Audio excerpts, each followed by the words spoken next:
Allora, cari telespettatori, rieccoci insieme, come vi avevo detto, con il nostro esperto di economia e finanza, Stefano Zara, ben ritornato Buongiorno, qui con buongiorno. noi. Allora, è il caso di fare un po' il punto sulla situazione, no? Perché ci sono tanti eventi, piccoli e grandi, che però vanno a condizionare gli asset economici in generale. Come vedi dal tuo angolo prospettico la situazione economica attuale e quindi anche il discorso degli investimenti, star tranquilli, non star tranquilli, perché si è parlato e non si capisce se sia vero oppure no, che c'è uno stallo dal punto di vista degli investimenti anche in senso stretto, dei consumi in senso più lato, per una paura. Però è così o non è Sì, ci così? sono La tante... finanza come No, la risponde? finanza, tutto sommato, sta cercando di capire come si dipaneranno i tre nodi del momento, che sono Brexit da una parte, capire se sarà una Brexit dura, morbida, il destino del governo May in sostanza, poi la faccenda italiana, questa è un qualcosa legato alla reale manovra che verrà ripresentata dal governo Conte, e quindi su quello poi insomma vedo che si stanno un po' tranquillizzando tutti, però finché non sarà presentata non riusciamo a capirla e a vederla nel dettaglio, non riusciamo a capire l'entità delle correzioni e soprattutto essendo una manovra incentrata sulla crescita avremo poi le valutazioni più interessanti per capire se ci sarà taglio fiscale, reddito di cittadinanza, risorse per ripartire e quant'altro. Sono cose che si possono stimare, ma non potendole esaminare nei dettagli non riusciamo a dire Ma nulla. come viene vista un po' Ma dalla diciamo finanza che Conte sta l'Italia? facendo un buon lavoro di merchandise, cioè, si sta vendendo bene, no? Vedo che Juncker se lo sta lavorando con cene e quant'altro e la manovra è stata corretta nelle dimensioni, nelle Quindi entità, piace tutto sommato il piace personale. più della precedente, occorre capire poi nel dettaglio quali sono i capitoli che sono stati tagliati, se viene toccata la parte pensionistica, se viene toccata la parte di reddito di cittadinanza, secondo me su quella che il governo punta per iniettare liquidità alle famiglie, vediamo in che misura verrà toccata, insomma. E altro tema spinoso era quello dei dazi, guerra commerciale Cina-USA, anche su questo le aperture di Trump sembrano un po' tranquillizzare i mercati. È altrettanto vero che dazi, Brexit, rischio Italia, rialzo dei tassi negli Stati Uniti, petrolio che era ai massimi fino a primavera, adesso è sceso, che però ha determinato un rallentamento anche di ciclo nei paesi in via di sviluppo, comunque paesi emergenti diciamo. Tutto questo ha fatto sì che l'anno 2018 sia un anno molto brutto dal punto di vista finanziario, è sceso la borsa, Infatti facendo un po' un no, è bilancio, sceso tutto, è scesa la borsa, sono scese le obbligazioni, è sceso l'oro, è ormai un mercato direzionale, cioè non esiste modo di difendersi se valutiamo le cose nel breve termine, occorre riappropriarci dei parametri di medio-lungo termine e riappropriarci anche del parametro di mercato efficiente, perché c'è poco da dire a lungo termine se pensiamo alla borsa italiana. Noi non abbiamo, siamo a metà delle quotazioni del 2000, quindi dopo 18 anni non abbiamo recuperato non solo i prezzi del 2000, ma siamo a quotazioni che sono al 50% inferiori.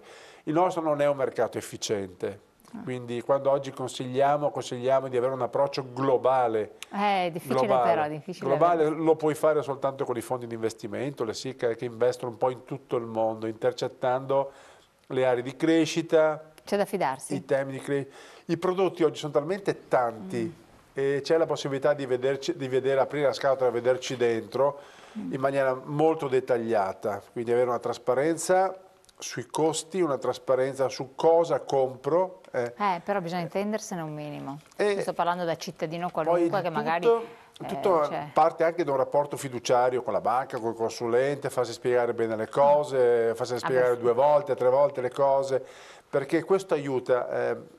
Non c'è niente di più prezioso anche per un consulente di un cliente che ha voglia di apprendere, anche che nel tempo che aumenta la sua cultura finanziaria. quindi è utile Questo anche per voi è utile, questo. saperne è utile.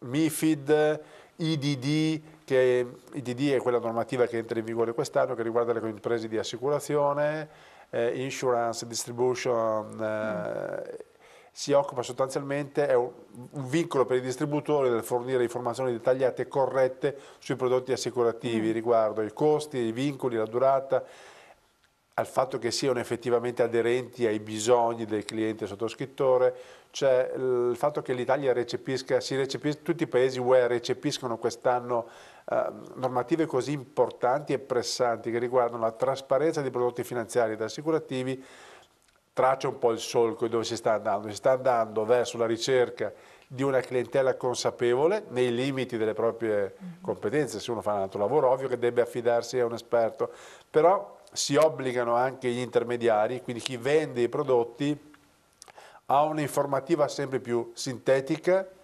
chiara e comprensibile. Cioè, è inutile rifilare al cliente un tomo di informativa che non leggerà mai. Però di fatto questo succede, questo infatti si incappano in certe situazioni proprio per questa ragione, perché non si riesce a leggere tutto. Ritornando al discorso della Brexit, sì. Come la vedete voi dal punto di chi si occupa di finanza, di investimenti, eccetera? Torneranno sui loro passi? Potrebbe cambiare qualche cosa di modo radicale? Cosa potrebbe esserci? Sostanzialmente un irrigidimento, cioè la finanza non ama le cose che non riesce a prevedere, l'imprevedibilità delle cose, degli sviluppi.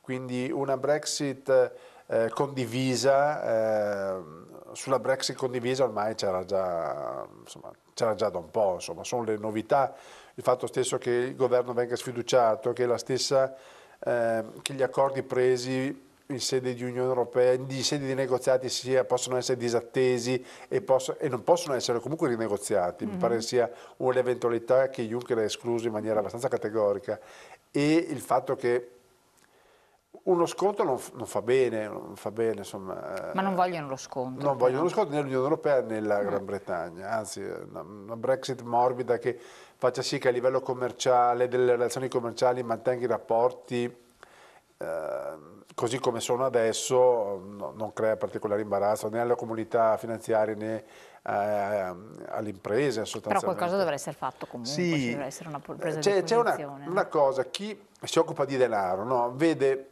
tra il periodo di oggi, è un anno brutto dal punto di vista finanziario, la borsa tedesca e la borsa italiana hanno perso il 19% l'ultimo anno.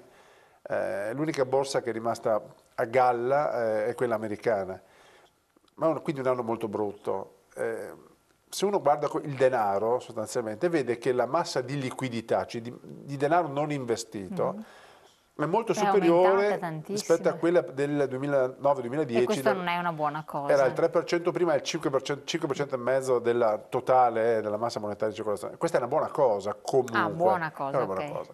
Perché vuol dire che si aspetta di capire e di vedere, ma denaro a disposizione ce n'è. Il sistema del credito, quindi il sistema delle banche in tutto il mondo, non presenta particolari criticità, quindi si sono risanate. Quindi ritornando al discorso del bilancio, possiamo dire che tutto sommato sia stata un'iniziale ma ti faccio un esempio di come le cose sono cambiate, di come è difficile e sbagliato valutare le situazioni che si vedono con i parametri dello ieri. Faccio un esempio, Uber, noi sappiamo chi è Uber, no? Quello dei taxi. Uber capitalizza oggi in borsa circa 70 miliardi di dollari, 2 volte Unicredit, non esisteva 10 anni fa. E questo esempio possiamo riempire la giornata, vuol dire che il mondo di oggi è molto diverso dal mondo di 10 anni fa, molto diverso. L'inflazione non sta salendo da nessuna parte. India, ad esempio, che è un paese a grande crescita, ha un'inflazione del 3,5%, ha alzato i tassi, ma molto contenuta rispetto a quello che ci aveva abituato. Cioè anche i paesi emergenti stanno crescendo con bassa inflazione. Un altro esempio che posso fare è come si muove il denaro e che valutazioni possono essere fatte, sempre prendendo a spunto l'India. L'India è un paese che ha il 65% della popolazione millennials. Sì, ci sono tantissimi giovani. Il paese della robotica per eccellenza è l'India, ed è il paese che entro 5 anni verrà cablato l'intero paese. Quindi sarà un paese che crescerà secondo paradigmi ci saranno in grado di cablare l'intero paese? Entro 5 anni. Queste sono le stime che... Perché quando si fanno valutazioni su crescita, potenzialità, sono tanti gli aspetti che dobbiamo tenere in considerazione.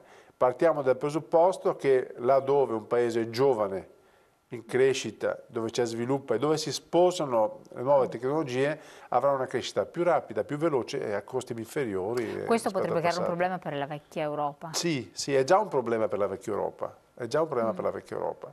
Quest'anno l'Europa ha un grande tavolo di verifica, che è quello delle elezioni di primavera. Insomma. Vabbè, questo sarà un momento È quella la grande topico. incognita. È quella la grande incognita. Ecco, esatto, questo tavolo di verifica che viene comunque già mosso in qualche modo, ci sono delle pedine che si stanno muovendo a vari livelli e non in modo tranquillo, tra l'altro. Quanto potrebbe condizionare gli asset finanziari? Condiziona tanto gli asset finanziari, ma la finanza, il mondo è diviso per aree. Abbiamo detto che le due grandi potenze economiche e militari, la Cina e gli Stati Uniti, hanno un loro confronto, un loro braccio di ferro ormai, sono come due ciclisti in fuga. Il gruppo e l'Europa in particolare ormai ha preso dei minuti di distacco ed è un gap che difficilmente può colmare se non c'è unità di intenti sulla crescita, sui progetti di sviluppo. Sono tutte cose a cui non può pensarci la finanza, non ci possono pensare le banche, è la politica che deve... Sì. E la politica oggi sembra concentrata su altre cose, non su queste cose. Oddio, ci sono cose, le priorità, no? O perlomeno sì. Ci fanno vedere che è concentrata su certe cose, non sappiamo che se ci sono delle teste anche concentrate su Probabilmente, altro. almeno quello che sembra dal di fuori è che non sia concentrata su queste cose qua. Esatto, che questo è un altro aspetto. I dazi, l'altra questione importante. Quanto questo rallenta o accelera altre economie e può in qualche modo compromettere anche una certa stabilità? Beh, i dazi, noi diciamo, io vedo che per quanto riguarda la finanza, la crescita cinese aveva bisogno di un confronto anche ruvido. Non si può dar torto all'America di Trump su questo aspetto particolare. Magari questa amministrazione può essere discutibile su molte altre cose, ma su questo aspetto diciamo che Trump ha ragione. Un certo protezionismo diciamo andava fatto. Era anche ora, insomma, che la Cina fosse ricondotta a una ricerca di equità, ecco, a una ricerca di equità. Loro hanno un mercato del lavoro, o sono un regime, quindi hanno un mercato del lavoro sostanzialmente gestito da un regime. Al di là del fatto che Xi Jinping abbia ottenuto un mandato a vita, quindi pensiamo a cosa voglia dire fare programmazione in un paese in cui la guida politica è a vita. E ti confronti con delle democrazie in cui il mandato è elettorale, può durare 4, 8, se viene... Quindi cos'è la potenza della programmazione? Il lungo termine, lì ha un senso il lungo termine, no? Per questo si sono messi a ricostruire la via della seta loro, no? Non potendo contare sulla supremazia militare in acqua, perché l'America da quel punto di vista non glielo consente, si rifanno la nuova via della seta, quindi per terra dalla Cina si costruiscono una via per l'esportazione, una via commerciale, dopo aver comunque per anni stretto rapporti commerciali con i paesi africani, con l'Asia, cioè il dinamismo cinese è un dinamismo a cui eravamo abituati qualche secolo fa, ma loro si stanno riappropriando di una tradizione commerciale di espansione che è sempre stato nel loro DNA. Dall'altra parte c'era la predominanza accademica militare americana, insomma le loro università sono università che stanno formando migliori eccellenze, continuano ad essere delle eccellenze, è la potenza militare numero uno, questo insomma, è un dato di fatto. È un dato di fatto e loro vanno avanti. E quindi abbiamo questi colossi intanto che si stanno e l'Europa l'Europa in mezzo che afferma il palo.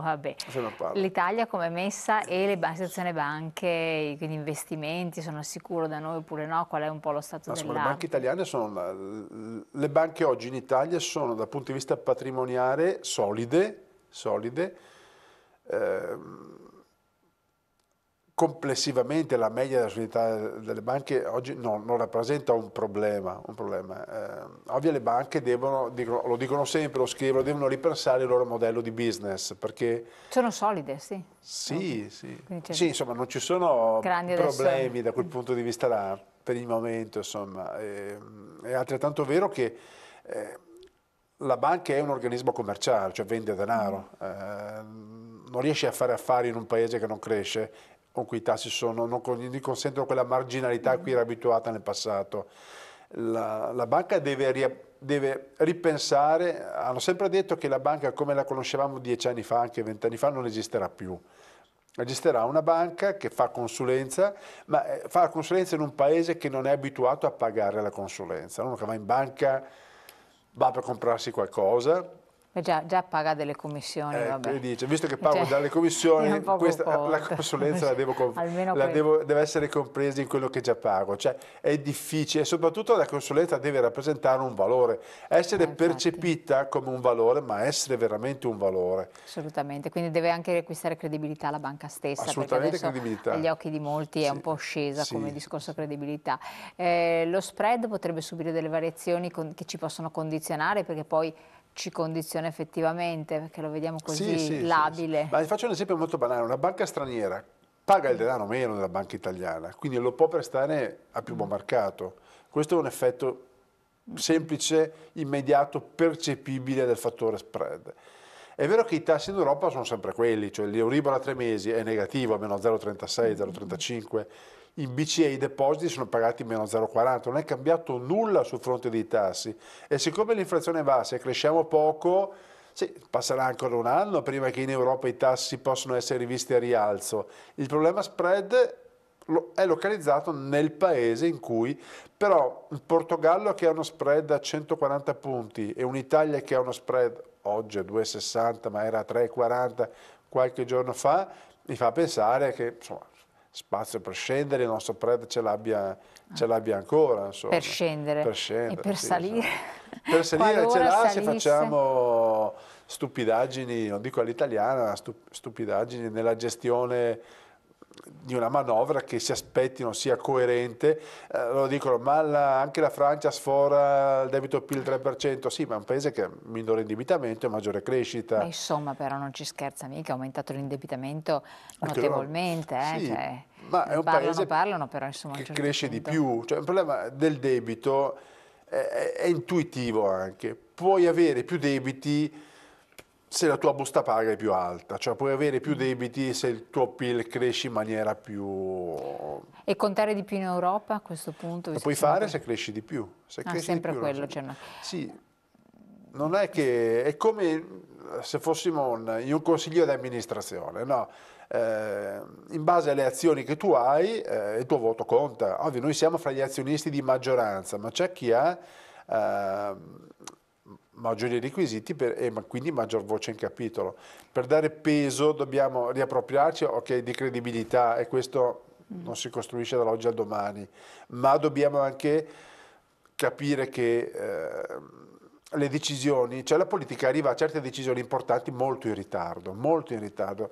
Cioè, il mondo cambia e allora noi di conseguenza in affanno cerchiamo Certo, di inseguirlo. recuperare. E la politica, il ruolo della politica dovrebbe essere quello di anticipare. Allora, noi non solo non anticipiamo, ma siamo in grave ritardo sulle cose che bisogna fare. Se questo ritardo riusciamo ad accorciarlo, facendo delle cose pratiche però, perché io ogni tanto accendo, guardo la televisione, vedo che è evidente anche una certa impreparazione di chi insomma, ci governa su certi ambiti. Il fatto di non sapere le cose fa sì che non arrivi a fare le cose che dovresti fare, insomma. Quindi insomma, cioè, competenze in Italia ce ne sono, utilizziamole. Insomma. Sì, assolutamente. Battuta di chiusura, bilancio di, come positivo o negativo bilancio di quest'anno che si è È un anno chiuso? negativo dal punto di vista della finanza, negativo dal punto di vista della crescita, ma ci sta, può starci. Cioè, non, cerchiamo di capire che le cose importanti Sì, non non catastrofiche, possono insomma. avvenire. Sì, è una cosa già vista, probabilmente è che oggi vogliamo tutto maledettamente subito e percepiamo le cose come se non ci fosse un domani. Cioè, questo è un anno che ha avuto dei risvolti non positivi, ma non è la fine del mondo, insomma. Assolutamente. Anzi, cerchiamo di far Un sì che consiglio per gli investitori? rimanere sereno, insomma. I grossi danni, lo dice la finanza comportamentale, li facciamo quando ci lasciamo guidare dalla paura, no? Dei sentimenti, più che dalla razionalità. Il mondo oggi cresce in maniera sana, distribuita come non è mai stato nella storia dell'umanità, distribuita. Quindi non vediamo il nostro orticello, abituiamoci anche a essere meno italocentrici o anche meno europocentrici. Quindi un'ottica più aperta, sì, sostanzialmente. Grazie Stefano Zara di essere stato qui con noi, grazie a voi di averci seguito come sempre e io vi auguro una buona serata e appuntamento per la prossima. Grazie.